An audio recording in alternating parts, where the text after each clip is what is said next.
Letting go is an essential skill for growth. We think that letting go of something, someone, or some experience is hard, but in truth, it's not. It's actually our resistance to letting go that holds us back. Letting go is an essential skill for growth because inherent in growth is a releasing of something old, a leaving behind of something that no longer works for you, serves you, and a surrender to the unknown. It's that space between no longer and not yet. And so why why does letting go feel so hard? It's because the unknown induces fear, which is ultimately underpinned by grief. And letting go reflects a loss, which elicits grief. Because the unknown induces fear, when we go life, then we bump into many things that are unknown. And this is where some of us we develop ways of coping with the unknown. Life is our most precious gift because without it, everything else ceases to exist. And we understand this inherently, but it's never more obvious than when we are faced with our own death. Death is this final letting go. And in my 35-year career as a nurse practitioner in critical care and palliative medicine, I've seen a lot of resistance to death. But I've seen a lot of resistance to loss and a lot of resistance to grief. So they're kind of layered. We think we're grieving because of this death, and yes, we are. And there's loss inherent in that.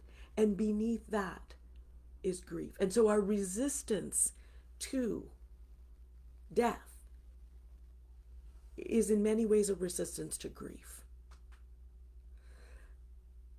So, in this experience that I've had in 35 years of walking with people, lives fragile, whether it's in critical care medicine or whether it's somebody who's received a life-limiting diagnosis and is receiving palliative care, is this front and center realization that end of life is either possible, quite possible, or is for certain going to happen in the near future. And when we don't know how to let go, this resistance becomes messy. It is heartbreaking, gut-wrenching to walk alongside someone who is just resisting this letting go. And so I'd like to suggest in this that how do we learn to release and let go with a little more grace and ease? Yes, an ultimate sort of preparation, if you will, but we are faced with letting go in our growth journeys. As we desire to grow, we must release and let go of things that no longer serve us. And the thing is that we don't consciously pay attention sometimes to the places where we're letting go. We don't notice how we are meeting these losses. How do we meet grief? Have you thought about how you meet grief? How do you release something? So that's what I'm suggesting here today. I mean, in many ways, grief is one of the most difficult emotions for us to feel. And we avoid it by ignoring it, pushing it away, distracting ourselves from it, or completely denying it. And so it's with practice learning, consciously learning how to let go, that makes our living easier with more grace and more ease, but it also makes the final part of all of our living journeys, which is our death, also makes that easier. And I call these opportunities mini deaths. These are things, these are losses. And being aware of how we approach these things, these little mini deaths, these things that we let go of, is what opens us up to a much more conscious, mindful practice of creating more ease and grace in our life, and also at end of life. So I'm just going to give you a few examples of things, and you'll be able to think of many others where there's a letting go. All of which, these examples I'm going to share with you, carry varying degrees of awareness and internal reaction. You'll notice as I say these, you'll have some reaction to some of them. Just notice that. So a loss of a friendship or a relationship. How did you meet these things? You've met them before. How did that go? How did you cope or deal with that? Our breath. We release our breath, 8-10 times a minute. We let it go. It's actually designed in us to come in and move out. We can hold our breath, but then our body actually takes over and it releases it. That's probably one of the most unconscious things that we do. Someone's opinion, releasing that, letting that go. How does it feel to let that go? And are you able to let that go?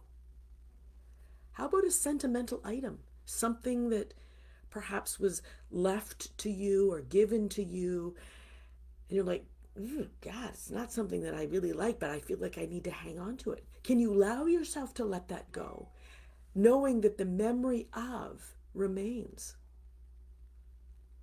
How do you release those things? How about a thought? Allowing a thought to just move through you rather than getting caught and circling. A dream, letting a dream go. Notice how these things land. And you can think of your own examples of things that perhaps you struggle to let go of. As we grow, moving closer to our own truth, aligning with life is what I would say is this growth direction that we're all seeking. Whether we find it or not is another story, but we're seeking, right, to live true to ourselves. We are called to release old habits and patterns, old stories and wounds, old beliefs and thoughts. This is just part of this process of growth. And we're simultaneously invited to trust life, because that is what is creating us. We are not making us happen. Learning how to rest back, trusting life.